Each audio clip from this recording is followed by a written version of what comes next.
Welcome to Arcade Attack.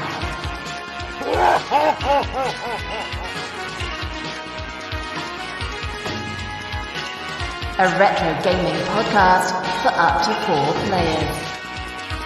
Sonic Boom! Singing the key!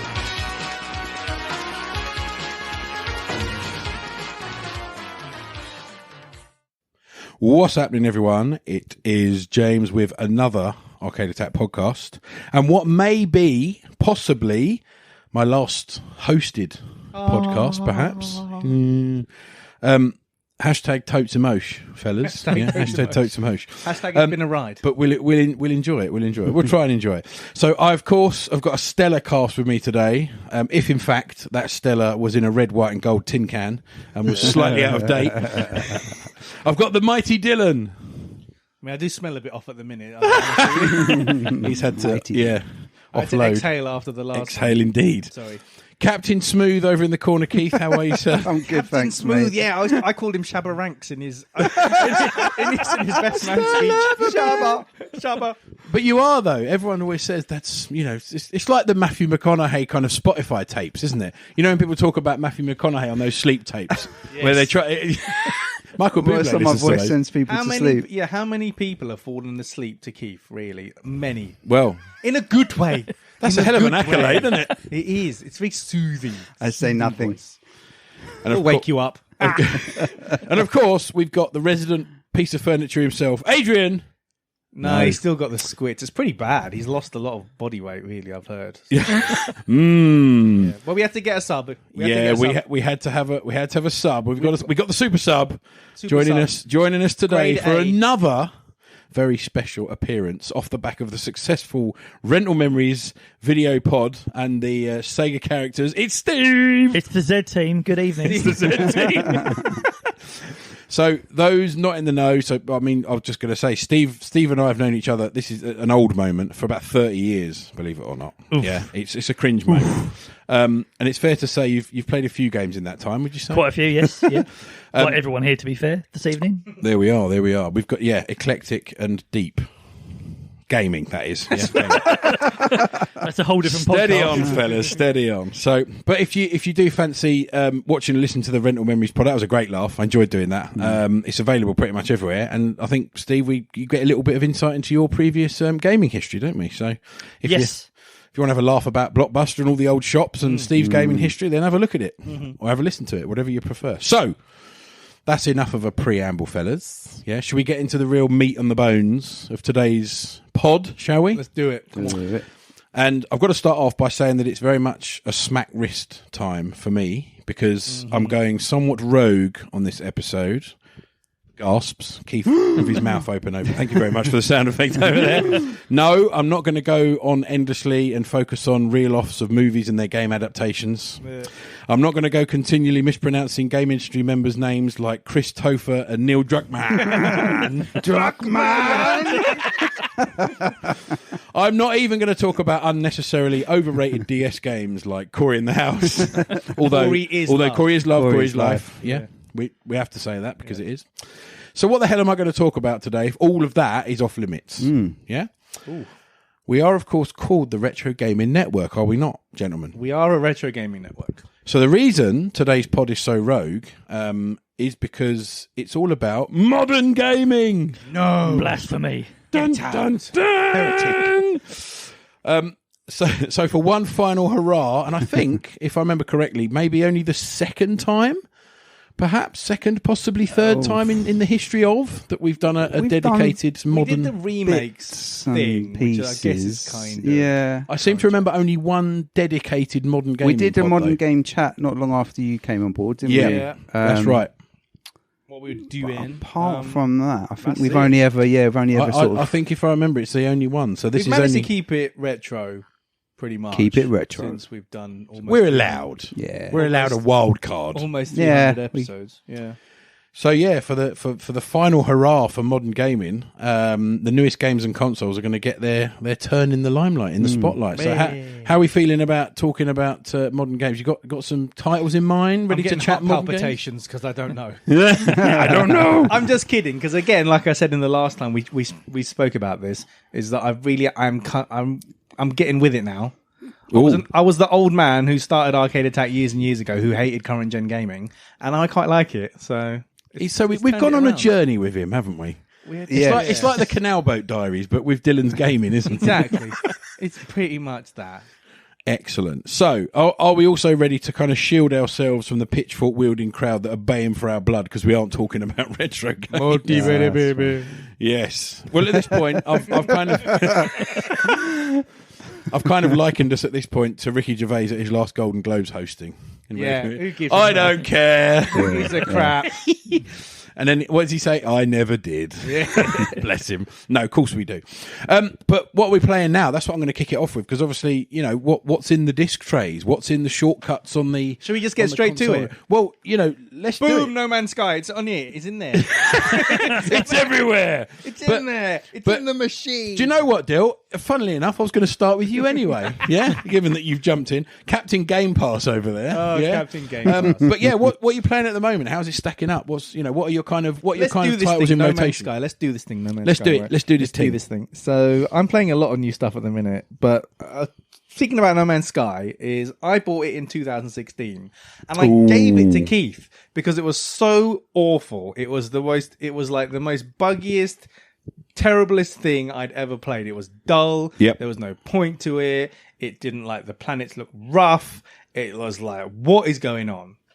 I left it. He gave it to his cousin. His cousin broke it in half or something like that. I never got it back. Never got it back. No. That's a shame. Probably because your cousin probably stamped on it and smashed probably it into did, 1,000 yeah. different bits. Anyway, I heard on the grapevine they did an update on it, and maybe another update, and they just appeared on Game Pass just randomly when I first started getting into Game Pass. So I downloaded it, and it sat on the machine for months. And I just didn't really pick it up, and I thought,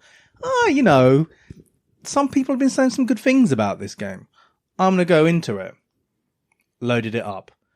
70 hours later, I'm still playing that thing and still loving it. Why is it so good, James? Why is it so good now, James? Well, no, I'm glad you added the now. Yeah, now because why is it good now? I did have a little bit on this later on, but we'll do it now. Yeah, do it. So No Man's Sky, it's a weird one because it isn't really like any other game out at all. Well, like until a certain Starfield. Well, you shut up over there. But no, it is, yeah. But it's at the moment, and certainly from 2016, that was a rough year for them because they released it and it was a half-baked game, and essentially the trailers were really impressive. All of the kind of reveals were like, this looks incredible. They made big claims as well, didn't they? Oh, massive claims, and which now seem very realistic. But obviously that's only after some 7 big years updates, later. But essentially, the game, in a nutshell, is full exploration of, want of a better word, an entire universe. Yeah. And we talked about procedurally generated stuff with an early game on the Sega Characters pod. But this is taking it to a whole new level. You can... There are 18 quadrillion planets. I think on last check, and I was talking to Steve about this a few weeks ago, I think players have explored something like 0.00001%. And that's total player base across the whole world. Wow. And yeah, you can fly around in various different spaceships. You can, you can claim spaceships. You can do them up. You can change them. You can customize everything. You can make buildings. You can build gadgets and hire people and harvest planets. And it's almost endless, really, in terms of the stuff you could do. But yeah, there's not. It's not linear at all, like any other game. There is no story per se. There is a main... There is a thread now to it, though. Yeah, there is a thread to it. Yeah. Like when it first came out, it was more like, go on a planet. Yeah. Go on then. Find some resources, build this. Yeah. All right, go on. Yeah, all right, fine. But now there's like these voices in space, isn't it? That's right. And you're kind of following it through, and it kind of pushes you to go to different solar systems, because otherwise there's no real kind of you're just floating around. Exactly. Yeah, the main story, I think so we say thread, is about, if you do it sort of, if you stay on it and don't go off path, it's about 35 hours, I think, 40 hours. Right. Yeah. That's if you're exclusively Just going follow through the thread. Yeah. And just follow it through. If you're like me and I just went exploration mad for like 30 hours, obviously it's a lot slower, but that's, I think, part of the beauty of it is that there's, it will all wait for you. You don't have to. And also as well, if like one of the issues that came up, I think originally was, if a player had started like an objective in a certain solar system, for example, you'd have to go back to that solar system, I think, to complete that little quest or mission or whatever. Whereas now what you can do, you can reset it to the current system you're in. Yeah. And obviously all the difficulty of it is still there, but it comes into the system you're in. So you don't then have to find your... Quite fun. Yeah. There are some things where you kind of do have to do that, and you kind of have to find a base in that solar system and kind of go back a bit. It's a bit annoying.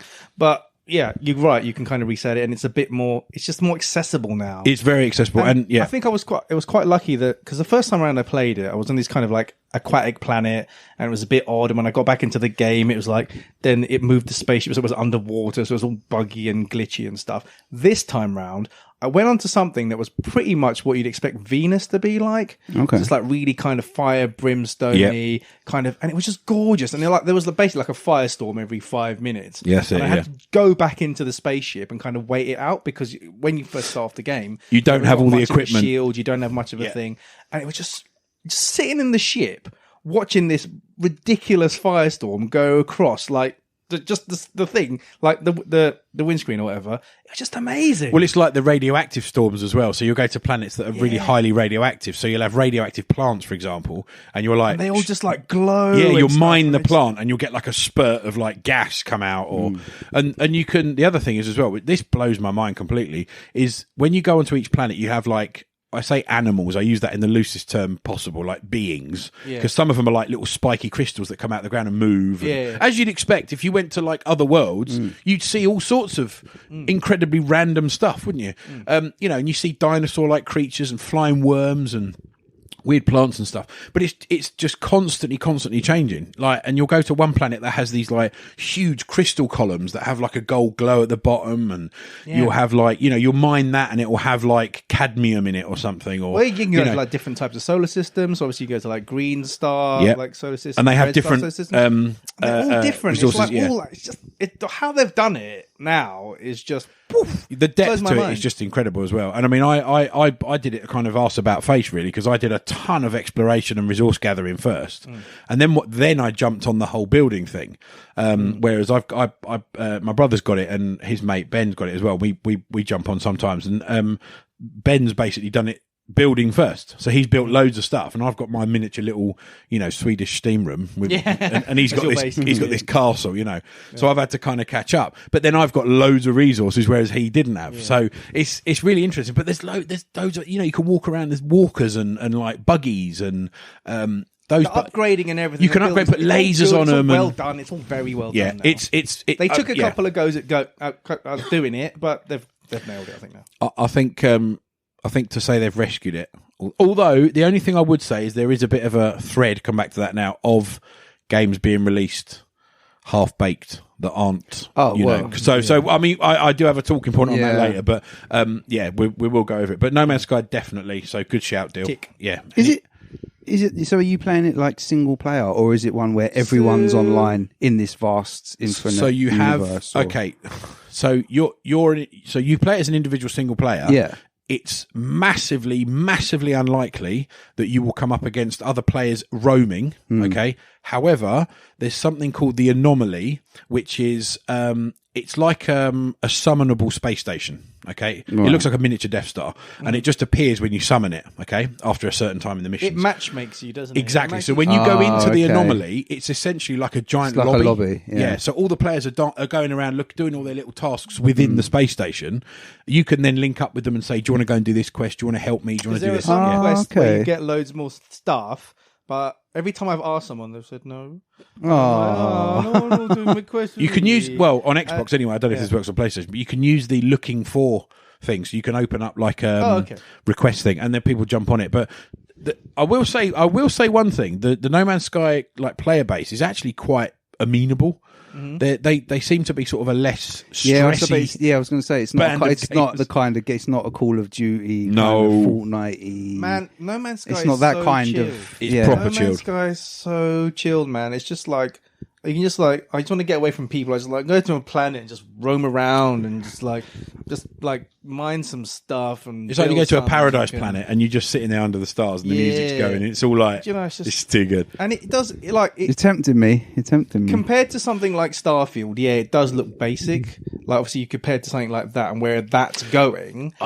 But it has to Yeah. because if you think about all these procedurally generated planets, they have this core kind of like all the planets kind of have a similar kind of look, but the way they tinker it is so clever. Yeah, so there are similarities, but what they've made the maximum amount of difference within that framework, I think. So everything could look very similar, but it doesn't. Every planet looks different, but of course you have the same rough shape and you have the same kind of like type rocks and things like that. But it's a blooming good game, and I tell you, and it's not. There's no. What I find myself doing as well is really good to play if you don't want a stressful gaming session. So instead of playing like games where you're trying to be competitive and stuff like that, it just chills you out. And the soundtrack's amazing. Yeah, the music is real good. I mean, I just have lots of good things to say about Anyway, it. yeah, We could be here all day. we do digress. So, Dil, any other titles quickly that you're kind of in I think rotation? we just do one and kind of go around. Okay, Otherwise, all right. I'm talking for ages. So let's So, go Keith. Keith-o. We're kind of going in the. This is a clock. bad time for me. Is it? With modern games? Yeah, it's funny. Like Because you bought PS5, innit? He's too busy toasting sandwiches or rigging up routers. No, this like Dill's obviously gone the other way now, and he's playing a lot more modern games, and I'm finding myself a little bit jaded. Controversial. Yeah, well, Explain. You should start a retro gaming blog and see where that goes. I want to see how it goes. Yeah. So at the moment, as we've talked about it off mic, my PS5 is mainly a FIFA machine for my son at the moment. I play a bit of Madden when I get a chance, but apart from that, recently the last game that I've been playing with any significant amount of time put into it is Judgment. Okay. That's a great game. Yeah, It's cheesy. I got it for you for your birthday, didn't I? It's very cheesy. Again, it's set in the Yakuza universe, so it's another Sega game. Okay. Yeah. But it's a bit. It's kind of follows that thread from like Shenmue, where you can just take your own time and wander around this. It's a really well sort of replicated fictional part of Tokyo. It is real. Yeah. like with the Tokyo. arcades, and Is you it can like go, a sleeping dogs type thing? Is it or? I never played with that, less but- stress. Okay, Yeah, right. less Okay. stress. Sleeping Where dogs. we've got people trying to Whereas beat you up. in Yakuza, obviously you're one of the Yakuza. In Yeah. this, you play a private detective. Oh, so Like not as many tail eyes on. them. Yeah, and you have to tail people, but there's lots of aspects to it. And one of the main gameplay parts is like a beat 'em up, which is really fun. And obviously, you smash people over the head with parking cones and stuff like that. And Excellent. basically, anything on the street, bicycles, and that's just only one part of it. But yeah, Yeah. you know, this, like Shenmue, you can go and play old Sega arcade games and stuff. And Sweet. this is quite a chilled game as well. Like you've got the missions and the cases and stuff you can solve, but you don't actually have to do any of that. You can do it when you get around to it. It can just be like a bit of a life simulator type game. That But in sounds quite Tokyo. good though. It's really good fun. Really good fun. Like where it doesn't. I like something where it doesn't force you to have to do something within a time frame, No, or force you to have to do it in order. You know. Yeah, and you know, there's quite a good, interesting story to it regarding because the guy you play as Takayuki Yagami. He's a good. private detective, but he used to be a lawyer, but he gave it all up, and there's lots of backstory and stuff. But that's a really cool game, and I spent quite a lot of time playing that. But yeah, generally at the moment, I've been a bit jaded. So last year or the year before, I finally got around to playing Horizon Zero Dawn. Oh yeah. Really yeah. good game. Really good game.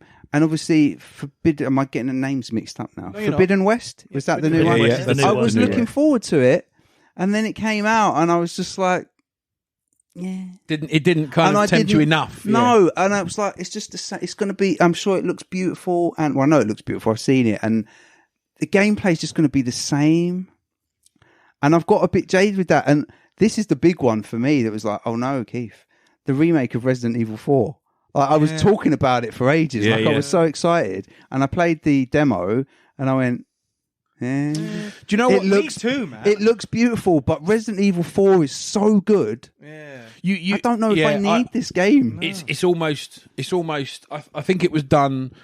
Really, let's face it, to open it up to a new audience, a younger audience. I guess. So they could play the game for the first time who hadn't played the first time round. I suppose. So they're it's playing not for me. I'm No, old. but you know the game so well. Yeah. Like, you know, we know the game. You probably most of all know it in such detail. Yeah. Yeah. And if you haven't heard the pod, listen to it. It's bloody amazing. Yeah, that Keith hosts. Thank you. And like we know it so well.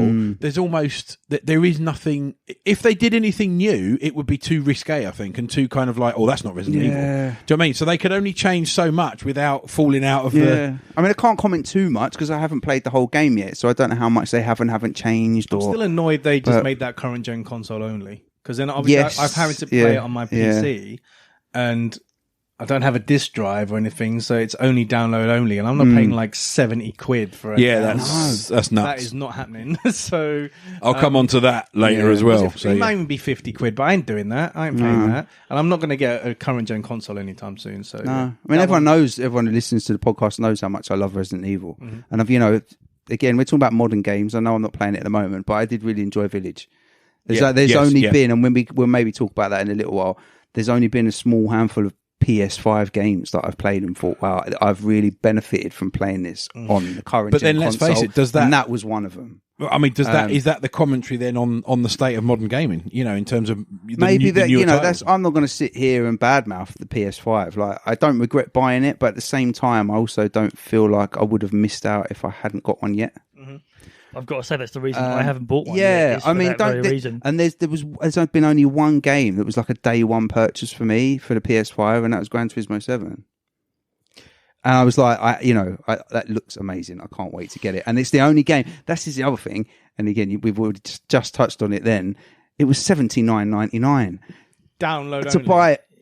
Yeah, I got the digital version because I wanted to play it straight away. Yeah. But like that, I can't justify that. No, you can't for you every can't. new game. That's crazy. So that's a quick way to spend a lot of money. It's the only one. Like, I bought it because I didn't get my PS5 until I think a few months after Village had come out. So I managed to get it on eBay for like 30 quid. So that was fine. But yeah, so I've only bought one brand new game since I got that console 2 years ago. Yeah, I mean, I mean, that is crazy in itself. Well, Village, funny you say, I think Xbox did a special on it, like a very, very brief special and it was like £24, £25. Like, it was only a very, very short window. Yeah. But it was after you got it. Yeah. And I played it based on when you were talking about Oh, it. okay. Yeah. And yeah, I really enjoyed it. Oh, it was great. I thought it was really good. But as you say, there's nothing wrong with saying, there's kind of no right answer here because if there's nothing kind of leaping out at you, and it's interesting. But I just wonder if I'm just jaded because all these games seem to be quite similar.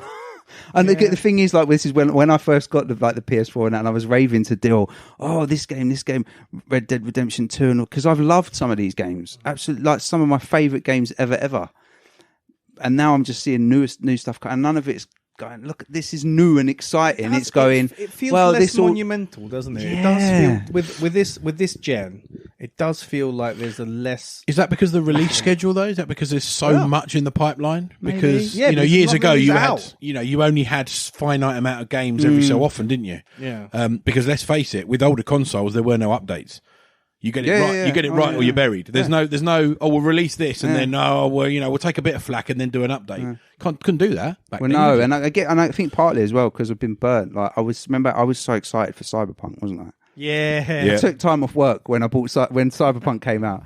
Loser. When that was and that was on the PS4. Don't beat yourself I was up. so excited because it just looked amazing, the hype and everything. And what a disappointment to play it on day one. Again, it's like we said. You've been talking about with No Man's Sky. Have you played on the PS5 since? Yeah. And it's Yeah, great, right? it runs a lot better, Yeah. a lot better. But I'd already played through the story and everything, with it all buggy and People walking through doors. It just shouldn't be happening, though, should it? No, But anyway, it we was- we yeah, are we are once still again, going and I on will a talk a rabbit little hole bit. now. I will touch on other things about that in a bit. But So at the a moment, good viewpoint though. not playing a lot of modern stuff, to be honest. A couple of games. Judgment I recommend, and Gran Turismo 7's great. I did, having spent all that money on it, I did love it. Sweet. And I still play it now. But And you're tempted by No Man's Sky, although I'm kind of. No, I don't know if it's on PS Plus or anything. You might have to actually buy it. Yeah. On Xbox, it keeps going between like 35 and then 20. Well, do you see me being clever, Bowie? I'll go through like Game Pass for a bit and then I quit it for a bit. There it is. And then go for it and then go quit it. I was like, why don't I just go to CEX and buy the disc? Because then surely that would just unlock it. And it did. I bought it for like 12 quid in CEX. Boomtown. And I play it off the thing. So that's a life hack. If CEX still have any physical copies of No Man's Sky, do it. Get it. Because you get the serial code in the thing, didn't you? So. Well, it just loads it. It's like, that's true. true. You own it. Boom, bam, done. So, Steve-O. So, some interesting viewpoints so far, to be fair. That's good. But what you playing? Well, I actually have several games I'd like to mention. Yeah. But before I say anything, I actually want to give a little shout out to Sleeping Dogs there. Woo! Underrated gem. I love that game. I enjoyed that. I do, but I don't like I do like that game. I love honkers. I love being in Hong Kong and I love it. Honkers. But the thing is, like, that's what the natives call it, honkers. I hate the way that you kind of have to use the scenery in every fight to win every fight. Like, there's no easy fights, and like I suppose it is a gimmick fight, that they use throughout the whole game. Or maybe overused throughout the entire game. Yeah, and it's just a bit too much. I'm like, I got tired after like the 5th or 6th fight like that. I'm like, I just want to kind of like progress through the story a bit without having to stick a guy in an air vent like all the time. Like, this is just getting annoying. Sounds all right. So yeah, I just got annoyed with that. But that's fair play. Yeah. Well, so the first game I wanted to mention, and James and I have spoken about this off air an awful lot in the last couple of months because I'm playing it because of James, and this also ties into something that Keith was saying about maybe a lot of games being similar now. Is that I did Horizon Zero Dawn. That was maybe a couple of years ago because it was free on PS Plus. I think that's when I played it. I loved it. I mean, you were gonna, did you? Yeah, I went to it with really low expectations. Just thought it was brilliant. Played that through. Loved it. Went straight from that to Ghost of Tsushima, which if you haven't played it, I highly recommend. I haven't played that yet. I might. That did interest me. Brilliant game, honest, but I haven't. Obviously talking to James about that sort of game, they're sort of open world sandbox third-person games. James has been relentlessly pestering me about Red Dead Redemption 2. Mm-hmm. So I picked it up maybe a year ago on eBay, got it cheap. It was sitting on the shelf. I'll get round to it. And I don't know about you guys, but I have less and less time for gaming these days. Yeah. Oh yeah. So yeah. You know, when you play Hashtag a game, old. Yeah, when you play a game, I really want to commit to it and play it through properly. And so I finally got round to getting through to Red Dead Redemption 2. And honestly, I don't know what everyone else thought about it. I struggled initially. Oh, did you? Really struggled. And I don't know if it's because Me too, I binned it off. I was like, this is too much. Still always needs 2 bites of the cherry, do. and then he realises. You'll get there. You'll get there. So, were you a fan of the original? Yeah, yeah. I mean, play the original obviously back in the day, loved it, and that's one of the reasons I thought, I've got to get round to playing it because I love the original so much. And I didn't shut up about it. Yeah, and also that, I've got to. But to be fair, I did the same thing back to you about Last of Us. Yeah, so you did. Really You say did. I've been- But the difficulty with me is I didn't have the console. it's been a Buy a decade. PS4. It's been a decade of me bless telling his you. heart, lent me the console, and I was like, "This is wicked." Yeah, 10 years of me telling you to buy a PlayStation just to play that game. And I didn't buy one. Keith bailed me out. But I say Red Dead 2. the point I'm at Red Dead 2, I'm now enjoying it. But honestly, if it hadn't been for James, I wouldn't have got to this point. And I can understand. What was it? Do you think you found a bit? I thought the pacing. I guess the comparison I'm making is with Zero Dawn and Ghost of Tsushima because they're both similar type games. I got into them a lot quicker. Like I got into the story quicker. I thought the pacing picked up, at a much better pace. Red Dead Redemption 2, the initial section of it just dragged. That's what it felt like anyway to me. And then I've chatted to James about it loads. Like when you get through that sort of prologue section, like chapter 1, when you're trudging through the snow for what seemed like hours, and then you get into the camp and. It's funny because as well as an aside, generally with these sort of games, I prefer games that are a little bit of a slower pace these days, where there is a better developed storyline. You're not made to run around like a madman, Call of Duty style. There is a bit more to it, and I felt that Red Dead 2 took it too far the other extreme. It felt like it was almost too slowed down. Like you're in the camp and you can't run around the camp. Go pick up the sack and take it to the food guy. I've forgotten his name now. Pick up the hay and take it to the horses. Thank you. Yeah. And Never forget. you pick up the hay to take it to the horses, but I can't run over there. I've got to walk, trudge, and it's just that initial bit of the game really felt like a trudge. But I say I've now I got through the first couple of chapters and it started to pick up, got into the story, and now the midsection of the game, I seem to have breezed through it. I didn't intend to have it that way. I don't want to give any spoilers because there are a lot of major big story spoilers. spoilers. In case someone out there is like me and hasn't played it yet. I might give it another go one day. The story is really good. I've I still would got say it, that, yeah. And I say there's a major event that's happened to the main character, which is affecting how the game plays. I don't want to say any more than that, but I wish now I started looking at a lot of the side quests earlier because the affliction the main character has now is making that trickier to do. I love how diplomatic Steve. Yeah, I'm is. trying I love it. Around it quite well. No, that's good. Spoilers there, yes. But I wanted to bring it up because it's interesting, obviously, Dylan saying it there, that I'm not the only person who really struggled initially to get into it. And I mean, the look of the game is fantastic. It's phenomenal. I was actually checking the dates on all the games I'm currently playing at the moment because I think I'm a little bit behind. Red Dead 2 like 2018 or something. I can't believe it. Yeah. And you look at it I now. can't believe that time has passed. And again, that was a day one purchase for me. It's almost retro. Shut up. We're not that old. No. But yeah, no, it's worth persevering with. Yeah, so I'm glad I persevered now. And I Yes, say Keith. it was only purely because of James. I thought I've got to get peace and quiet. I've got to carry on playing it. But, It's the only way to start. You kept going on about Last of Us and Chernobyl because I still hadn't watched Chernobyl up until that point. And I did, and then we just basically talked an entire evening out of it, like 5 hours. That was an amazing series. It's a fair observation, and we've said this a couple of nights ago, and it's a perfectly fair observation, and it is really, really an amble at the start. But the whole point about Arthur, who's the main character that you play, one of a couple of characters you play, but he's the main one. The fact that he kind of ambles through the camp is definitely, what's the word I'm looking for? It was supposed to be in there, and it's supposed to happen. It's because the pace is meant to be slower because he's a very chilled, laid back kind of seen it all, done it all kind of character. At that point in his life, he's done it all basically. He's seen everything bad there is to see, so he's just kind of like wanders around as this kind of gunslinger, and I get how that can be a bit frustrating, but on the same time, I found that almost the reverse. I found it actually really quite nice to just be very chilled and be very kind of slow. Oh yeah, I did. I really enjoyed pretending to be a cowboy. And I'd sit down, and this sounds crazy, but there'll be people out there who agree with it. I used to sit down for 2-3 hours to have a session on there, and I'd go and do hunting and fishing, and I'd go and sell the pelts, make stuff, new bags, and sort the camp out, and do you know what I mean? Not do any quests. I might do the odd side quest. I might pop into town for a meal. Yeah, and a drink. go and get a haircut. Have a bath. Have a bath. Oh, a bath. Oh, God, Steve's had a bath. No, he didn't have a yeah. bath the last time I spoke to him.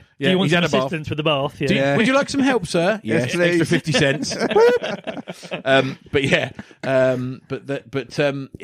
I enjoyed that kind of slower pace. I was surprised that initially when you said that you were struggling, but I'm really glad now that obviously you've got a bit more into it and that actually you're kind of enjoying it, albeit the first half. Yeah, I of the mean, game. I've maybe controversial opinion. I don't know if people have an opinion. I'm sure they do on the internet because everyone's got an opinion.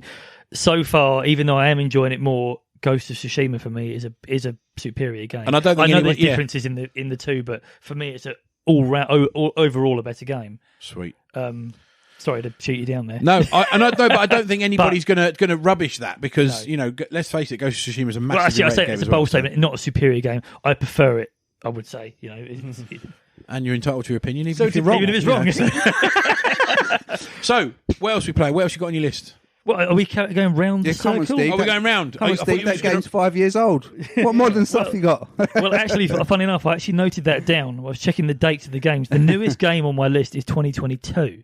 All right. Okay, that'll do. Which isn't, I say it's not that new, but It's new for given us. that we used to be back in the day playing brand new releases as they came out, and now we've sort of lagged behind. I've got a whole list of games to catch up on. So, my most recent game on the list, Sniper Elite 5. Ah, yes. Which We I need like a bit don't of know Sniper. if anyone's familiar with the series. I know it from what you've told me, and I have seen a lot of gameplay footage on YouTube and TikTok as well, and it does look pretty badass. To be So, fair. the Sniper Elite series is all the way back. Dabbled with 4, I think, because I think it was on PS Plus a couple of years That's ago. right, it was. Yeah. That's right, it was. Yes, yeah. So I didn't get properly into it, but I enjoyed the bits of it that I did. Well, it sort of ties into what I was just saying about preferring games where there's a slightly slower pace, and it's a bit more realistic and a bit more, I say, going back to the Call of Duty comparison, you're not running around like a madman. There's nothing realistic about Call of Duty. Sorry, Call of Duty and COD gamers. So it's a sort of a slower paced tactical third person game, World War II setting. Yeah. The more recent iterations, so 3, 4, and 5 have all been sort of the newer gen versions of it. 3 I replayed recently, and I enjoyed it at the time, a few years ago now, but it looks quite cartoony when you go back to it, and the gameplay is still quite linear. But 4, I don't know if you actually got into 4 and played it, but 4 and 5 are both, there's maybe 8 or 9 levels in the base game, but each level is just a complete open environment. You can take it any way you want, and I just really enjoyable, well-paced game. And number 5 it's not anything new. They've just sort of polished the basic idea of it, and the gameplay mechanics, I think it's really, really smooth. Someone at the developer, I think, has played one of the Hitman games, because there's a lot of little Hitmanisms in there now with the way you can carry out the missions. You can booby trap certain things or drop chandeliers on people. And a lot of the little details, I've seen that Only before. fools and horses? I was just about to say that. Yeah, I was thinking that. Yeah. I say, and the 5th game as well has put a new mode in there. So the game has got multiplayer modes on there. It's got quite a long single player campaign. As I say, I think there's 8 or 9 levels in the base game. Each one, if you do it properly on one of the harder difficulties, is maybe 3 or 4 hours to play each level through. But they've now added in what they call an invasion mode, so you can jump into other people's single player game. So as they're playing, be the enemy. As they're playing cool. through as the main character, as an American against the Germans, you drop in as a German sniper in their games. And it's the way it's implemented. It's really, really well done. Bit of cat and mouse. Yeah, so you obviously, as you're playing the game against the computer, you get a notification that another player has dropped in. So now you're facing somewhere out on that level is a human looking for you, and it really changes the way you play the single player. It's a brilliant idea. Really, really well executed. I thought That does sound like a good idea. so. Yeah, shout out to Sniper Elite 5. Boom. 4's worth of play, but 5 peak of the series for me so far. Sounds good. Steve's having fun, bruv. Steve's having lots of fun. Yeah? James, what's the next one on your list? Well, I've just basically whizzed through a couple, very whistle-stop in my style, but I've kind of got an oddball selection, to be fair. And I have about 2 to 3 in heavy rotation, and that's all I focus on for a period of time. And the reason being is because I can't remember all the controls for other games. Yeah. I jump into a game and I'm like, oh, God, what have I done? But yeah, I mean, I end up sort of playing like a 5-year-old, but I was going to say, that said, my 5-year-old is actually really good at Mega Man X games, so that sticks that up the Swanee, doesn't it? But my kind of heavy rotation is Rocket League. Adrian will vouch for me on that one. I knew you would say that. I was going to say. Yeah, I wasn't into it. Then I kind of was a bit when I used to play with my brother and his mate, and then I kind of started playing on my own, and I kind of got a little bit better. And the ranking system is very good in it because you do play against genuinely matched people. It's not just very general. The matchmaking on it is absolutely fantastic. It's good fun. You drive around in a rocket powered car. Yeah, I've played a fair bit of it, mainly with my son. Yeah, he enjoys it more. I find it an exercise in pure frustration. Henry loves it and all. Yeah, I find it incredibly frustrating. My experience with it is exactly the same. Yeah. You have to get good at it. You have to be able to air dribble and all the rest of it. And it's funny though. If you play it on casual, you come up against lots of different difficulties in terms of people. If you play it on competitive, which you think, oh no, I won't do that because it's actually more balanced. So if you play competitive mode, you actually get matched up against people who are on your rank. So they're not going to be flying around you, doing rings and everything. So that's the top tip there is you actually think, I'm going to avoid competitive because I'll get smashed. Actually, you won't because it's kind of the people at the same rank. You never really play anyone who outranks you. So, and because there's such a massive online player base, there's always somebody who's kind of matching you. So, and that's made by Epic, who obviously did Gears of War, Fortnite, etc. So lots of crossovers in that. But yeah, it's good fun. The other game I'm playing is Dying Light 2. So Josh and I, my brother and I, basically rinsed the first one, which was an incredible game, and they did an add-on called The Following, which was kind of a very kind of cult-based type thing where you had to find out what was going on. Massive expansion, and really good value for money. Really good open-world survival horror, but with parkour. So you're basically running up the side of buildings and stuff like that. But it's not like silly. It's like you have stamina bars and you have to kind of repair your weapons, and it's all kind of rooted in truth, as it were. It's not just you don't fly, but a lot of people have said that two's not nowhere near as good as the first one, but they've just dropped a massive update. But I really enjoy it anyway, and very good value on both the PlayStation and the Xbox stores at the moment. So if you fancy an open world zombie game, it's really good. Loads of weapons as well. We were playing this one earlier actually. Streets of Rage 4 never goes out of my library, never stops being played. I absolutely adore that game, and I'm probably going to go as far as to say it's my favourite game of probably the last 2 years. I just never stopped playing. I need to play it more. Every time I pick it up, I always have a good time playing it. Yeah, I've got nothing bad to say about it. The Yeah. expansion was great. That it looks great. They've managed to stitch the old school characters in really well. The hits all register as they should do. The specials are great. The survival mode. It feels good. It just feels so like it feels like right. they've really looked after it. You know, they've sat down and gone, we need to do somebody sat down there and gone, don't cock this up. And the person's gone, okay, yes, sir. And they've properly signed it off. And as I say, Steve and I, you come out of mine every few weeks, a couple of weeks, whatever. We're always playing it. Yeah, but I have to say about that, I feel bad about doubting it in the first place. When we first saw the trailers, you weren't the only one. When we first saw the trailers, I think Dylan's mentioned it as well. That the art style, I thought, I don't know where they're taking this. You want to respect the franchise for that, even though the last game in the series prior to 4 wasn't the strongest. Yeah, thank you. Don't like it. But say incredibly respectful to the source material, and like you say, it's added to the game, but not lost the essence of what made. I think that's pretty much hit the nail on the head. Brilliant, yeah. I think it's an unbelievable homage to the original games, but I absolutely love everything about it. So, and we've spoken about the other one, which is No Man's Sky, of course. I didn't play it originally when it first released. I held off, and then bought it after a sort of a sizable update not long ago, actually. Must be about 6 or 8 months ago. So obviously all the big updates had happened. So I've seen it in its glory, and you've obviously seen it with the warts and all. So, but I'll tell you what, it's gone from, it went from sort of zero to hero pretty much. But that brings me on to something which I was going to talk about earlier, which was, we've talked about Cyberpunk, we talked about No Man's Sky. Anyone heard of Redfall? No. Yeah, I've heard of it. Yes. So open world vampire kind of slaying game. The reason you may not have heard of it is because it was panned at launch. Looks great. The promise of the game was just unreal. It was really, really good, really in-depth detail, weaponry, graphics, etc. It just had unbelievable amounts of bugs in it. It was almost unplayable. And if you go onto YouTube, you can actually see some rather funny moments of the game just horrendously crashing really badly. And there's like big streamers giving it airtime, and they're going, "This is just horrendous. Don't buy it." And that's a nail in the coffin, so to speak. No pun intended. Yeah, I remember for a couple of weeks it was all over social media. It was everywhere. It was like it was being talked about all over the place. And then it was almost like a sort of Salem's Lot come to life sort of thing, but like on steroids. And it just got panned. And these big streamers were all going, "Don't buy it." Well, that's it. You finished because you've got millions of people following those guys. Lord of the Rings Gollum. Oh, good. I've heard that's bad. So Keith shaking his head. I'm not surprised. Steve, you never saw this one either. No. Dylan, you've seen a little bit about it. I've seen the graphics are terrible. So graphics look awful. They've gone for this kind of cartoon hand-drawn style, but it's really poor. Oh, right. It's really basic. Yeah. The shadowing doesn't make sense. The movement doesn't really look very good. It's all clunky.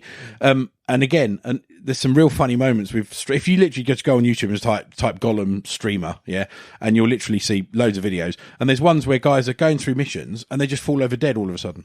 They're walking along a normal piece of ground, no kind of hazards or what's, and it goes, you died, and they just sit there going, what happened? And it's ridiculous. And things like you've got to jump onto like handles and ledges and stuff, and you just miss all of them.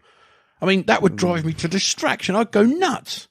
But anyway, that sort of begs the question, how many more games need to be released half-baked? Is this a good thing, though, if it's reached a point where like streamers and people are telling their should it followers... Get there in the first place? It never should, but is this going to be a good turning point where if games are being killed dead like that by streamers, where companies will be like, well, actually, we probably can't get away with releasing broken or unfinished games now. But this is my worry with that is they've already done it and it continues to happen because look at No Man's Sky, look at Cyberpunk. These aren't brand new games. These are games that are 3, 4, 5 years old, 6 years old. Plus. Oh yeah, No Man's Sky must be about 2016. Yeah, Yeah, 2016. Do you know what I mean? So they're still doing it. Yeah. You know, Well, Redfall. bring this back to Starfield. Obviously, Bethesda are a bit of a reputation. Yeah. Of not, A bit. of not Yeah. really releasing stuff.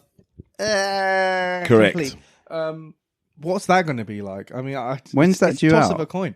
Because Three again, the hype months, I think. about that. Yeah, From- I think it is actually, from recording, so when- It November. very much feels like the No Man's Sky hype, doesn't it? Yes. All over. It It really can't possibly does. deliver on all the hype. No, There is- exactly. But they've got a template now because No Man's Sky failed so badly at the start.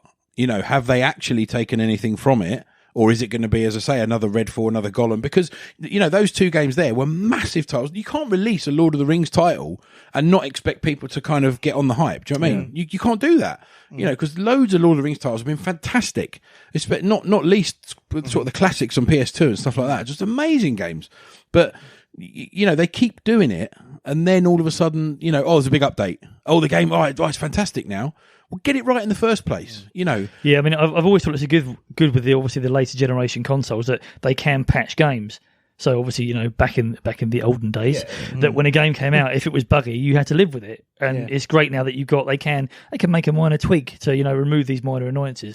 But like you say, it's when a game gets released, it gets pushed out in that state when it's unplayable. Yeah. Mm. And we've spoken about this kind of corporate mentality, haven't we? Of many of our discussions about the upper management not knowing what everyone else is doing, and they're basically driven entirely by timeframes, targets, and so on and so forth. And if there are any developers out there that are listening, let us know what happens and how it goes. But you know, if there are any kind of upper management that are only there to kind of speed the project along, you know, are they understanding the nuts and the bolts of delivering that game for the players, or is it just, you know, it's a tricky one. But I honestly, from all the lessons learned, they shouldn't be releasing stuff that's 60% done or 80% done. You know, if it's 98% and there's a couple of small bugs in there that you kind of think, okay, well, we clear that up. Okay, fine. You know, but really and truly, it should be ready to go, shouldn't it? You know. Anyway, so again we digress, but we got some new releases coming out. So I say already out. So I don't know if you guys have played any of these, but I'm just going to give you a few that are out now, available. Diablo 4. Anyone played Diablo 4? Seen it? Anything like that? No, I missed 3, so don't want to play 4. Yeah. I played the original back in the day on PC. Very good game. Looked good, sounded good, and it great on PC. Don't know what it handles like on console. Obviously, I know 4's been tailored for obviously next gen, etc. But very highly rated and a huge player base already. So Dead Island 2, the last one was the last one was about 12 years ago. Excuse me. And it was a long while ago. Good game. Again, could be a little bit wooden, you know, but not very fluid perhaps. I enjoyed it. But yeah, there was definitely improvements. They've made it look better. There's more weapons in it, etc. But it's quite short, apparently, according to a lot of people. There's not a lot of game time in that. Resident Evil 4 Remake, which we spoke about, has been around for a little while. Have they added enough extra in it without? I'm sure I will play it, but I'm not. It's You need not something to do on the PS5. I'm not 59.99 tempted to play It's just for Netflix still. That's all it's for. That's all it's good for. Street Fighter 6. Dino's a massive fan. Dino loves Street Fighter. Does streaming with I feel Mr. like Super D. I've left it too late. I should have got it on launch. Now I just get my. You get ass your whooped. butt kicked. Yeah. I was thinking about When it I as got well. Street Fighter 5, I got it when it came out, and I was able to win a few games here and there online. But now probably not. It's one of those ones that's hyper competitive, isn't it? Yeah. You go online, you just get you think that you've done well against the computer, and then you go online, you get absolutely demolished. So Street Fighter 6, Dino and Mr. Swooper D over on Twitter have a good old mishmash on there, don't they? With their lovely little They love control Honda, don't sticks. They love Honda. Yeah, Hondas all the way, apparently. Legend of Zelda Tears of the Kingdom. We had, Dino and Adrian essentially waxing massive lyrical about that. Dino saying it's not so much a game, more of an experience, didn't he? Yeah. I haven't a clue because I haven't got a Switch. I lied earlier. Adrian didn't send me anything about that game. I had a feeling that might be the case. Make it up. I was gonna be like, I'm like, I don't know where Adrian ends and Link begins, kind of thing. But I'm like, yeah, I can't. I don't know. Well, The thing is, though, like speaking to Adrian in passing about it, he bloody loves it. He bloody loves it. He'd probably like his family probably haven't seen him for weeks because he's been playing that. Same with Dean. So all I can say is it's probably a good game. Well, Dino was very. He keeps going on about it, doesn't he? On the old his praise about it. Yeah. Effusive, I think, is the right word. Yeah, Effusive. He really was going to town on it. But I mean, again, it is massively highly rated. I have seen various sort of gameplay videos and stuff. It does look really good. I mean, it looks like Breath of the Wild, which looked all right. I had a little play of it at Adrian's. Is it safe to say? I don't know. I don't see what they get out of it. That's the joy of gaming. No, but he showed me, you can cook the food and you can really cook the food. I was like, there are other games where I could cook the food, but this doesn't look. Is this Breath of the Wild or Tears this of was Kingdom? Breath of the Wild? I haven't seen the new one. I didn't realise Adrian. I think I must have been there when you were there and he was cooking the food. Yeah, I'm like, I don't want to cook the food. Just eat the food. It looks like the same anyway. I don't know. I love the fact that Adrian. People like they're vomiting in anger listening to me say that. I'm not, I'm sure if you're into it, I would love to know what it is that's so good about it. I'd love someone to sit me down and show me what's so good. Is it fair to say that it's probably, I don't want to use the word insular, but the fact that the kind of following has, at the very least, been on board since like Ocarina of Time or something like that. Do you know what I mean? I get that though. If you love.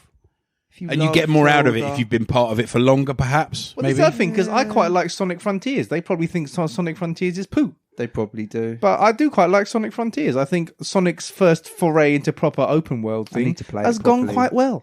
Yeah. But I've got the Switch version, which means obviously the draw distance is not as far. Like I watch like videos of it on like YouTube, like the Xbox version and the PS version. Like, ooh, that's good. Why doesn't mine look like that? It's a bit like when Homer makes when he makes the grill and he's like, the grill? What the hell is that?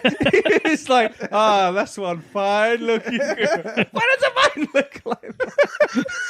Hashtag Switch. Just playing Sonic Frontiers. I mean, obviously the kind of the 2.5D levels and stuff, and the 3D ones where Sonic are like running around look pretty good. But when he's on the Switch version, when he's kind of roaming around these lands, it is. But it is just like Shadow of the Colossus meets Sonic, and I do quite like it. It's got a cracking soundtrack as well.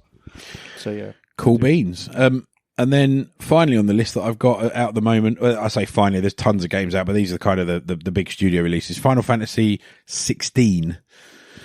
And that's everyone's like, PS5 only, isn't it? Yes. I mean, if you, I'm so far behind with Final Fantasy games. I'm a now. Final Fantasy fan, and people are just trying to alienate me. They're trying to alienate me. Although I do have 15. I do have 15 up there on my shelf, and I haven't played 15 yet. So I'm like, I can't be that much of a fan.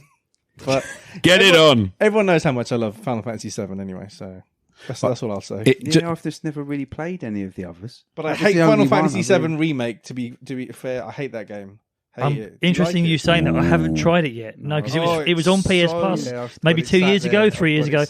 When I mentioned earlier about having that list of unplayed games, that's one of the ones on there. And I love Final Fantasy 7 is my peak of the series for me. Absolute. Final Fantasy 7 is one of these things we were like, yearning for a remake. Years and years and years. Yeah. When it should have happened was the PS3 era. That's when it's the right time for it. When they did that tech demo of it, that's when it should have happened. But they left it too long, and it looks nice, but it's dull, man. Oh my word, it's dull. You have to be some kind of really hardcore Final Fantasy aficionado to like it. And I'm not even bothered about the second or third. That's tough, man. That's a tough gig. Well, that just dropped down my need to play list. Well, there we go. There we go. So, mate, you might really like it, but there's this bit where you're Cloud and you have to do all these jobs to make Gil, and I'm like, this is so dull. Like, shoot me now. Like, what are they even thinking? Because it's all in the Midgar bit, that first game. Yeah. Like, it doesn't go into like the bit that I really like about it's Final Fantasy VII is when you get out of Midgar and you can go around the world and you do all the stuff with chocobos, and that bit for me. Hours. And then you really kind of get onto Sephiroth. Are they making the rest of it? I think so. I think there's been a trailer recently for it. there you Yes. go, there you go. Yeah. Keith, it's funny you should say that because I'm now going to talk about games on the way in the second half of 2023. Woo! This is as of July 2023, and that is in there. So bear with me. But we've already mentioned this one. So Starfield, we know's on the way. I think it's November. I think all of the AAA kind of big releases are kind of November because Try and get it before Christmas. Yeah, they queue themselves up for Christmas, don't they? Open world space exploration, 1,000 planets, I'm told. There are some parallels with No Man's Sky, but of course slightly different because on the planets there are... they can vary more so because you'll have colonized areas and lots of more people to talk to, and there's kind of a lot more in-depth conversation and kind of customization to be had. So yeah, interesting to see. But again, the big question on that is, will they deliver what the trailers are showing? That's a big we don't know because I hope so. There's one called The Day Before. Anyone seen anything on that? Day Before, a zombie survival horror. Looks very good. Looks like a bit of a dark horse, to be fair. Looks kind of State of Decay, come Days Gone type game. Looks very There's interesting. another one in my PlayStation Plus backlog. Days Gone. Yeah, I'd Didn't love get to be able round to play to it. that, but yeah, I no know sandwich some people toaster. love it. But it does actually look really quite promising because it's not, shouting from the rooftops about how amazing it is. It just looks multi-platform, is it? yes, yeah. But again, there's not a huge amount on it because everything else is suffocating it in terms of your Starfields and the one I'm about to come on to, Super Mario Brothers Wonder. Anyone heard about that? Oh yeah, new pursuit. Yeah, I heard about it. Brand new 2D platformer was recently unveiled, and we had. I mean, if you go anywhere near sort of YouTube, TikTok, etc., you'll see streamers losing their collective minds over it. Because Nintendo did a reveal. It was like a surprise reveal. And they did it alongside a trailer for the remake of Super Mario Brothers, the RPG, as well. Super Mario RPG remake. And that's coming as well. So, yeah, to be fair, the Super Mario Brothers Wonder, the platform, it looks good. Again, as I've said before, I'm not the biggest Mario fan. About Mario. I will say something about Mario. Go for it. Since I've been trying to get my kid into video gaming, and the Switch has been real fun, actually. The first game I got him playing was Mario Kart with the auto accelerate, so you basically just had to just move to it steer around. and that's just got us addicted. We've got Super Mario Odyssey, we've got Super Mario Maker down there. I bought loads of the Olympic games on the Wii and stuff. Just get back Have you into played that kind of new... Mario Galaxy with him yet? Since I got back to you. Yes, you like he did not like that. No, that didn't go so well because of the. I think because of the whole kind of you have to go around the planet stuff and kind of he didn't. He got a bit stuck and he threw his maybe when he's a bit threw his toys out the pram. But yeah, I think when he's a bit older, I'll definitely get him back on it because I love Super Mario Galaxy. Obviously, well, yeah, they're Mario games that I've really enjoyed. Exactly. I haven't enjoyed that many. So current gen Mario is doing pretty great as well. So well, it's interesting because I mean Nintendo know exactly what they're doing as they have done in the past. They're releasing Super Mario Brothers Wonder on the very same day as Spider-Man 2 for the PlayStation. And obviously Spider-Man 2's been they've had a release date for that for a while, and then all of I think the Super Mario Brothers Wonder trailer I think only dropped in the past week. I think it was. Ish, may have been a little bit before that, but that's when all the videos have started popping up all over your TikToks and whatnot. But yeah, they've now said, we're going to release it same day as Spider-Man 2. They know exactly what they're doing. Yeah, if if the bank balance isn't quite where it should be, just wheel out the plumber again, so to speak. We've also got WarioWare Move It. Yeah, 200 more micro games and co-op play for the Switch. So we're talking about the Switch. Yeah, should be good fun. games. We've also got Metal Gear Solid Master Collection Volume 1. But again, only on the current gen consoles, right? And PC. Indeed. Is it only? Yeah. They are having a laugh. Because I'm quite excited. See, again, I'm quite excited for that. I get what they're trying to do because they're trying to realise it force was people just- to buy a PS5 or force Well, I mean, people to buy this a always Series happens X. eventually, though, doesn't it? The previous It generation does, but becomes those obsolete. you're telling me they can't do that remaster on? And of course they can. Well, I'm sort of excited for that myself, even though I don't own a PS5 yet, and I also own all of those games already on a PS3 collection. But there's Metal Gear in the title, so I'm buying it anyway. It's happening. Some say that you're a bit of a Metal Gear Solid fan. I don't know who would say such a thing. I don't possibly. even want to guess at the amount of hours gone into the the catalogue. No, Yes. Yeah, yes. How many hours have you put into it? Yes. 5 was probably one of my most played PS4 games in terms of hours spent I- playing it and replaying it. 5, and the story replaying was it. a mess. I think it's hard to Oh, well, argue it hit that. a point, and then But you the- were replaying missions, and The gameplay in that game is, I think, the best the series has been. Mm. It just plays so well. It's a proper sandbox. Really, Yeah, it is was a like great that when game. you were yeah. talking about Sniper Elite earlier. It made me think of that, like the way you you approach the level. Yeah, approach it how how you you wanna want. do it. Yeah, yeah. You know, how am I going to do this? And that was what I really enjoyed about Metal Gear Solid 5. But yeah, no, like you said, the story was. It started off all right, Mental. and then what? I'd love to know what was going on. Obviously, we know there was issues in the Kojima background with and- Kojima, yeah. and there's people have then dug up and they fragments of a final portion of the game we never saw. Yeah. So Yeah, where was that it's a story shame. going to go? Mm. Is that likely to kind of be in this Master Collection? No, so the Or- Master Collection is all the Metal Gear and Metal Gear Solid games up to Metal Gear Solid 3. Ah. And they've already Oh, that's teased, volume, because I've got volume Yeah. 1 here. So they've already teased a volume 2, which will then be everything else from that point on. Also, maybe we'll see the kind of unreleased extra bit on 5, I maybe? don't know unless if they bury the hatchet with Kojima, which doesn't seem likely to happen No. anytime soon, does it? Really? Well, it depends how much cash is involved, I suppose. But All sins are talks. forgiven with cash. Yeah. brown paper envelopes on the horizon. Yeah. So yeah, off the back of that, we'll go straight into this as well. Remakes and re-releases of retro games as well. Most of these are full remakes, like ground up. Silent Hill 2. I don't think it's necessary. What we thinking? No, see, now No. You are really like There's a reaction. it's a Bit it out, Neil. fine line here. You could really destroy a whole legacy with this. This was it. Because it was around the same time, the Resident Evil 4 remake trailer and the trailer for Silent Hill 2. And there was a bit of me that was like, oh, this is so exciting. And the RE4 did look amazing. And I watched the trailer for Silent Hill 2 one, and I was not pleased. What is this? I watched it What earlier. is this? Yeah, was and not. it started off as you kind of expect, very moody, but I didn't really get a lot from it. Like, it didn't like. A trailer should essentially get you to go, I want to see more. I want to play it. I want to get into it. I want to learn the story. I kind of was like, okay. The worry behind that as well is, whereas like with these Resident Evil remakes, it's still got the full might of Capcom behind it. This is Konami have farmed it out to this someone. is like a portion of Yeah, Konami. so it's like, you can Bad do times. this with our blessing, but I don't know. It They're didn't like- look very good, and I just think if you're going to They're try like, and do it, but don't balls it up.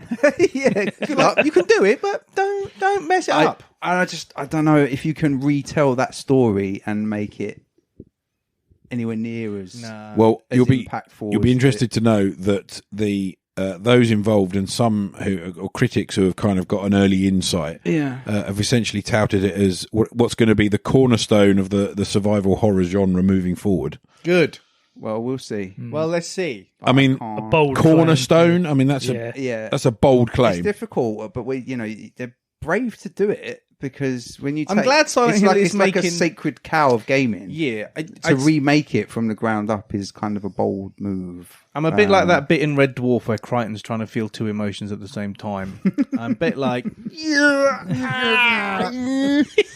because I kind of feel scared, but also I'm loving the fact that Silent Hill is back. Well, But they did tease a new Silent Hill game, didn't they? The one that was set in like Yeah. feudal Japan, yeah, which looked interesting.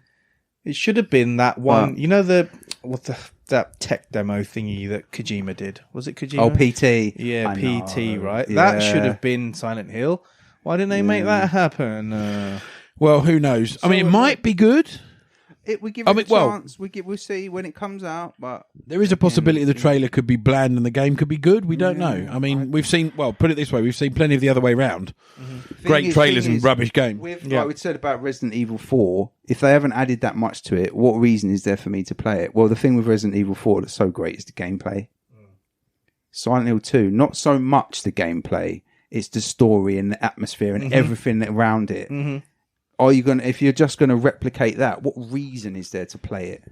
If you've played absolutely. and loved the original, what reason is there to play it? But But it's not going to be the gunplay, or do you know what I mean? But this is a whole kind of discussion right there for another time. Yeah. Is that look, you know, specifically looking at you know, how much difference are newer games, remakes, etc., or even let's be honest, original games that kind of take influence from others. Are they doing enough different to warrant that kind of hype? And you know, it's a good question. It's a really good question. Yeah. So we'll move on. We've got the Final Fantasy VII Rebirth is what it was called, and this is the second chapter in the series according to Square Enix. So yeah, that's coming up later this year. My thoughts on that are that you basically the market for that game is whoever picked up the first game and who liked the first game. So with every episode, every installment of that, their customer base is dwindling, and they're each time. And they're basically, by stretching out a game over at least 3 episodes, I believe so. It's taking the mick, man. What, 150 quid to play Final Fantasy? Well, what they've done essentially is they've taken the hype of obviously the fact that there's all of these greatest games in the history of ever that have come out in the last 10 years or whatever.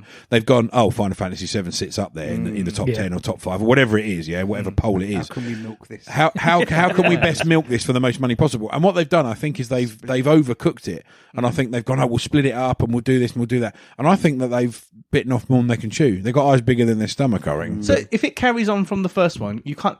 Can you play it as an independent game? Is my other question. Because then you basically have to have a save game, or do you have to I have have no a save idea game from the first one? Because then again, they really are cutting off their nose. Because then only people who got to the end of the first one will then buy that one. And thereby that seems ridiculous. That would limit the audience even more, like you're saying. Yeah. Well, you'll have no one left. Like, what was the point in playing the first one and leveling to level up your characters? If Exactly. you're going to start with this one, would you already start with leveled up maybe characters? It gives you an option. So it'd be like, this is the level you start at if you're starting it new, or if you've played the first part, you can. I'm so intrigued and also horrified. I got to be honest. I don't think that works on either level. No. I don't think that works on either level because I don't. I just don't think it works as to how they're trying to do it. I really hope they make a big loss on that game. Well, we will find out. The next one I got is Alone in the Dark. And this one is being completely rebuilt from the ground up. Release date is late 2023. I haven't got anything exact yet. Intrigued by that, definitely. Very good trailer. Again, another one of those. That was the OG survival game. Oh yeah. I love Alone in the Dark. But this one actually genuinely looks quite. The trailer's quite understated, but not like bland like the Silent Hill 2 one. But it looks quite understated. But it looks really good, really moody. Really like the graphics look decent. The atmosphere's good. Don't give too much away. But I'll be interested in that one. Because again, they're not shouting it from the rooftops. Look like a bit of a dark horse. Max Payne 1 and 2, and it's called The Fall of Max Payne. So this is the remake of Max Payne 1 and 2. Forever in development, ground up rebuild again, next gen only again, or current gen, should we say? So yeah, that's going to be interesting. I'm down for those. I think I'm down for those, and I did like them, but. Nah. Current gen version not needed. But I've definitely played them, but not a day one purchase for me. Certainly not. Fair enough. We've got Prince of Persia: Sands of Time, past and present gen consoles, and the Switch. So if you want to have a go on that, watch out for the draw. Watch out for the distance drawing. Splinter Cell, no dates for that one yet, but apparently they're saying it's the most advanced AI in any of those types of games to date.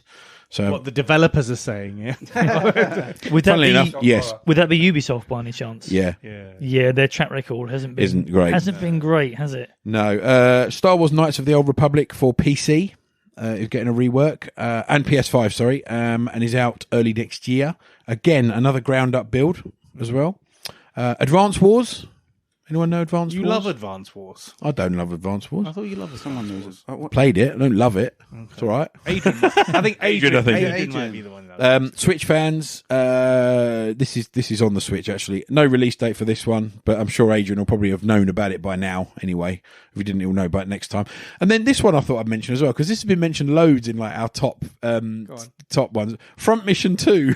Hey, Front Mission. Tim's like punching the sky. Front Mission 2. Again, Switch only. It's out now actually, and it released this month, last month, June 2023. Mature rated story, and apparently improves on all the mechanics and visuals from the last one. So it's just getting an overhaul, basically. Front Mission. But I thought I'd mention Front Mission 2 because it's been in loads of our top top downs, hasn't Well, it? Front Mission 3 was one of my PS1 favourites. There you go. Front Mission 3 as Front well. Mission 3 fan here, sorry. Have you guys? I don't know if you could. When I sent it around the other day, the trailer for Flashback 2, though. Yes. That looks good. Yes. That looks good. Like- That feels like it keeps pulling a funny face. I don't know. He's like, but I love Flashback. Obviously, Flashback. I love Flashback. Flash Gordon. I love Flash Gordon. I love Flashback. Like Flash. Flashback, easily one of my favorite games. Yeah. Fade to Black, supposedly Flashback 2, but this Flashback 2, no? I wasn't that. I. It felt too reminiscent of that awful one they made a few years ago. The remake of Yeah. Flashback. Yeah. So again, it might be that thing where I'm kind of feel like I'm a bit burnt by that. So Yeah. my expectations are low. That was bad. I'd be, bad. if That it's really good, then awesome. But I'm Yeah. a bit. I want to want definitely get bricks. an early copy of that. I'm going to nag them. Oh, I'm going to use yeah. every arcade attack sinew in my body. That's just to multi-platform, get isn't that. it? They're releasing that on Yeah, I everything. think so. Yeah. I mean, the original Flashback's so cool, isn't it? It's such a It's cool just game. such a cool game. This is the thing about Fade to Black. It kind of made it uncool, but now it's about Yeah. Flashback 2 is going to make Flashback cool again. 16-bit. Making Conrad Flashback was cool. cool again. Adrian likes Fade to Black. I don't mind Fade to Black. I'll get you a hat with MFCA on it, a nice red hat. Let's just Make Flashback cool again. Make Flashback cool again. But just before you carry on, Yeah. Fade to Black, very important. If you think about how many third-person Yes. games That was early we've PS1, spoken wasn't it? about, that was like the first or one of the Yeah. first third-person third-person action shooting shooty. games. Exactly. Mhm. So there you Boom. go. Yeah. Good mention for Fade to Black. So, before I move on to a bit of old industry news and what's going on in the movers and shakers, anyone else got any things they're looking forward to coming up or any releases? Because we've spoken about the big hitters, obviously. Your Starfields. We've spoken about PlayStation exclusive Spider-Man 2. Obviously, Super Mario Brothers Wonder. Massive titles. We'll have to just see how they all I'm pan looking out. forward to Keith getting Spider-Man 2 so I can play around his house. I mean, now I'm looking forward to it because it might mean there's something else on my TV other than FIFA.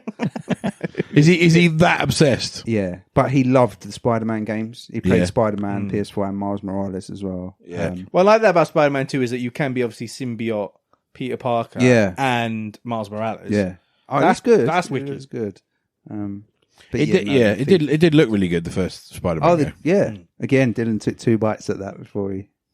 I did because I did, traded didn't you? my first Spider-Man for a PS Classic, and then everyone laughed at me, and then I still have. Yeah, a that was a PS bad Classic. decision. Yeah. And then I got Spider-Man, and I clocked it and had a great time. And then Keith gave me Miles Morales, and I had a great time, and I was just having a great time. So yeah, Spider-Man 2 around Keith's house, gonna have a great time. Boomtown. Anyone else got any other releases, There's a Steve? couple, definitely that I'd like to mention. Go for it. One of them, because it gives me a chance to say Metal Gear Solid again.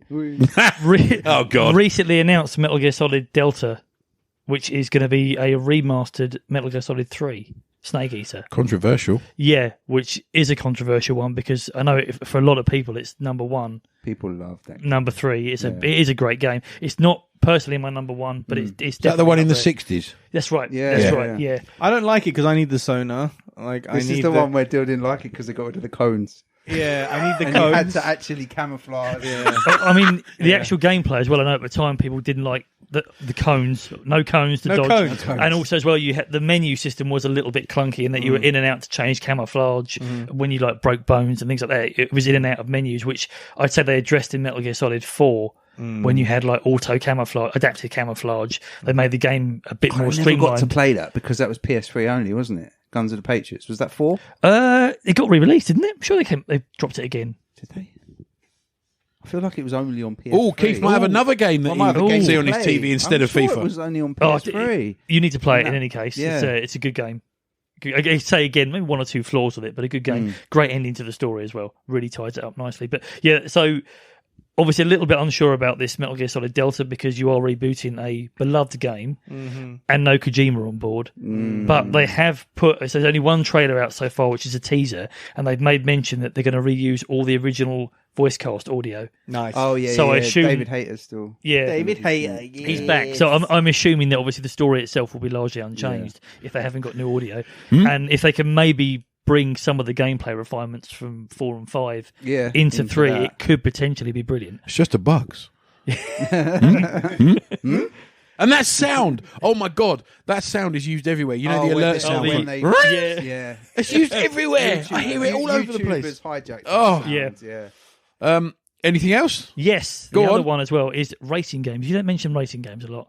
I don't. Oh, I don't like. Racing Gran Turismo. I don't like to be a bad guest here, a bad house guest. But Yeah, but we don't. Before you go into it, no, I will say Forza Horizon 4, Forza Horizon 5, amazing. They amazing, are, yeah. amazing. But I'm banned from talking about Game Pass stuff that much. So Why are you that's why banned? I'm You can mention banned. it anyway every single pod. Forza so Horizon 5 is amazing, and Forza Horizon 4 is also amazing. you can actually buy them separately. You don't have to get them. Forza Horizon 3 also amazing. Forza Horizon 2 is okay. I'd take that as a fair evaluation. Yeah, That's fair play. cop. Yeah. Yeah, go on. well, actually, Beans Keith mentioned Gran Turismo 7. I'm going to have a little rewind, if I might, for a second, to currently playing games at the moment. So because there's a Gran Turismo connection to the game I'm going to mention in a second. So Interesting. I picked up this Assetto Corsa Competizione about a Yes. year ago. Yeah. Do you know it? That Yeah, thing I've is not played mental. it. I've seen it. I've not played it. So man. I was very uncertain about buying it. I saw some of the praise for it online, but basically the recurring theme of all the comments, all the reviews I read said if you're a controller player, you're not going to have a great time. It's hard work, but it's a very, very limited selection of cars, limited selection of circuits, but the level of detail is very high. So I umdenard, bought it cheap, and initially hated it. You know, the first day I'm like, it's going back. I did hate it. It's going back on eBay. What rescued it for me is I Googled, did a bit of Googleizing, controller settings, and found someone who got a whole new set of controller settings for it. And when you actually set the game up, when you look in the menus, I think there's like 4 or 5 sliders. It was literally taking every slider, every one that was set to 100, put it to 0, and every one that was at 0, put it to 100. And I went through this menu settings and thought, this is not going to work. Completely transformed the game. Wow. I absolutely love it. And it's a small number of cars, but they're reproduced in such detail that it's brilliant. It's one of the few Interesting. one of the few one of the few circuit Brilliant. racing games where normally with a racing game, a circuit racing game, I like racing against other cars. Assetto Corsa Comp, I spent more time just chasing my own times than I have racing other cars. It's brilliant. And unfortunately, it has ruined Gran Turismo for me. Oh, really? Completely ruined it. So at the time when I bought it and got into it, I was still playing Gran Turismo Sport. Yeah. I did a month or so of Assetto Corsa Comp, went back to GT Sport. It was like playing an arcade game. I couldn't get on with it. That's good. And That's good for me. Unfortunately, I need it to be more like an it's the arcade reason I haven't bought GT7. And every Gran Turismo game from GT1 onwards, I bought pretty much, not maybe at release, but very close to release. And GT7, I just, my heart's not in it. Wow. Controversial. So, yeah, I'm really. I got a chance. I wanted to come back to it because obviously Keith mentioned GT7 earlier on, and it's for me it would have been a must buy maybe 18 months ago, but ACC has ruined it for me. So, but yeah, it's a niche game, I'd say, of limited interest. But yeah, you're kind of a bit of a realistic simulation racing connoisseur, though, aren't you? Yeah, I mean, I haven't taken the full jump yet and gone steering wheel and pedals, which I really need to. I keep getting that if you're really into your racing games, you should make that jump. I haven't jumped the whole hog yet, but yeah, I wanted to give a shout out to that because it's one of those surprising games, and especially as I nearly at the start threw it away. After debating, I was like, Downloaded it. I've made a mistake. I downloaded it, played it, kept going off the track, and then just gave up. Yeah, I can understand that. I can really understand that. And then that leads me, sort of, talking about simulation type games, to my forthcoming release I'm interested in, which is WRC 23. Because you've not been into those at all, have you? Well, I have and I haven't, because all the recent WRC games have been through different studios. But as of last year, the license went to Codemasters. Yeah. And Codemasters have produced Dirt Rally, the Colin McRae games, Dirt Who Rally. was doing them before? Wasn't that Milestone, was it? It was Milestone. Were doing it from... Hang on, I did actually write this down because I knew it would come up.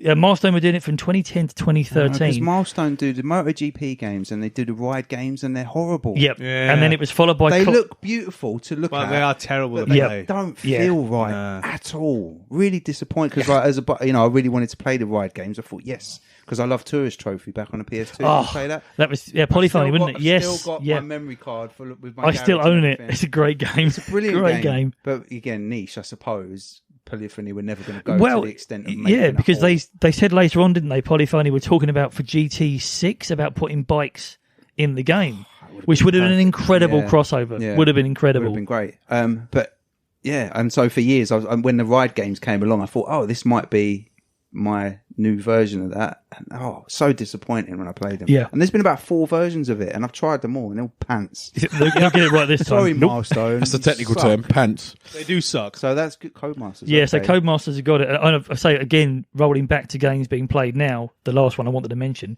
was Dirt Rally 2, which is now 4 years old and is easily my most played game. Even I bought that. Easily my most. Well, I pestered you into it. That's why. Yeah. Everyone must play that game. So I've put more hours into that than any other game on PS4 by a long shot. It's Perfect. It's not a perfect game, but it's I think the best game that Codemasters have put out. Yeah, it's a good game. One of the best sounding racing games, especially on console. And I've got high hopes for WRC 23 for that very reason. But no Wow. release date yet. It was teased as July, but nothing's out yet. And I think it's unlikely to be less than a month away with no official release date. But I think that's the game that's going to make me PS5 because it is going to be, again, going back to that frustration, it's current gen or latest gen consoles only. So, if you want to play it, you're going to have to make the jump. So I think that might do it. I think. Well, it's got to be. Where are we though? I mean, with what? I got my PS5 nearly 2 years ago, and it had Did already, you really get it 2 years ago? and it had already been out for over a year. It hasn't been out for 3 We're years. 3 years in. Has it been out for 3 years? We're 3 But years. now you can actually buy into- one. But we're 3 years into but this generation. it So hasn't for them got to slowly 3 stop years. making games for the last one. Isn't that? Yeah, it's true. But Yeah. you'd expect, I was expecting at this point, more must-have titles. Oh yeah. I just don't feel like there's yeah. enough games No, to make me me neither. rush out and want to No. buy one. No. And I thought there would be at this point. I'm like you say. staggered that it's 3 years. Yeah. I thought it was only. Yeah, it 2020, must be. Yeah. But 2020, you could not get one. And then No, yeah, I know, but I mean, I didn't realise. Well, there we go. It was, yeah. Any road. So we must sort of draw things to a bit of a close. So I'm gonna hit you with some kind of industry news. Yeah, so not game specific, but some things going on in the world of sort of the game studios and the like. Yeah, and this is an interesting one. So the French president. Anyone want to say his name in a very French way? Emmanuel Macron. Macron. So apparently there's been some rioting going on in France recently due to some Apparently. police being rather naughty.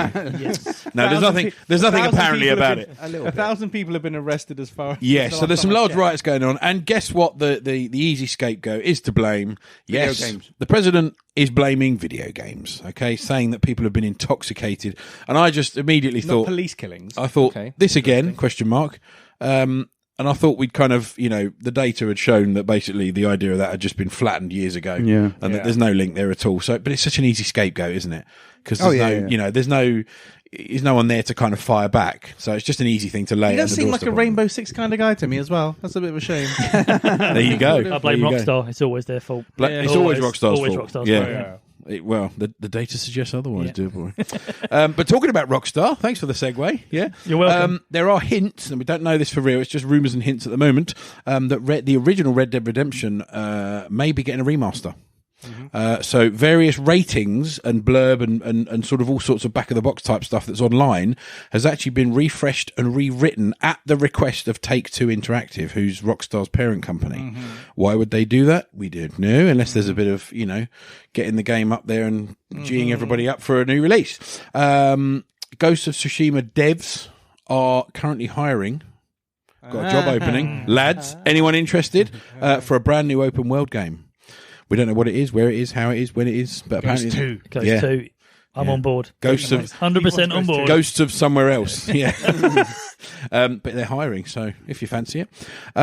We've also got the studio behind the Gollum game, the fated Gollum game, called Daedalic Entertainment, has basically, the game got panned so badly that they've announced they're not making any other games. That's it. we give up. They literally tried. have. Yep, We failed. They're making nothing further. That's it. So, case closed.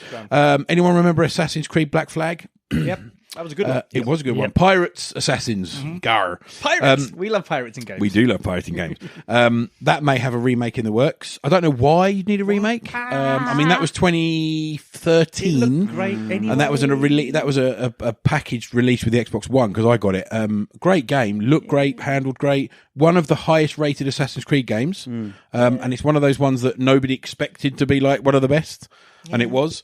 I mean, the sailing and stuff like that isn't quite on Sea of Thieves kind of, par, but then it's a very different looking game. So, if anyone's interested, Call Well, I of Duty. think that they kept it was so well received that they kept a lot of the sailing elements in the later ones. Yes. Because I sunk a lot of hours into Assassin's Creed Odyssey, Yeah, and obviously that's all around ancient Greece, and there's lots of water.